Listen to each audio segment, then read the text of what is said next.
حدیث نبوی۔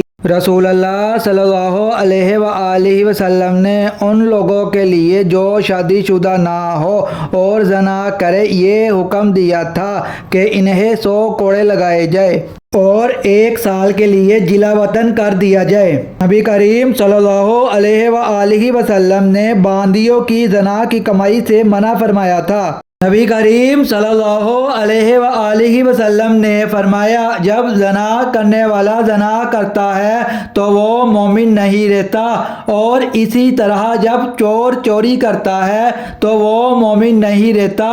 جب باندی زنا کرائے تو اسے کوڑے مارو۔ کن کن چیزوں سے زنا کا حکم دیا ہے اللہ تعالیٰ نے؟ پس آنکھوں کا زنا دیکھنا ہے، زبان کا زنا بولنا ہے، اور دل کا زنا یہ ہے کہ وہ خواہش اور آرزو کرتا ہے۔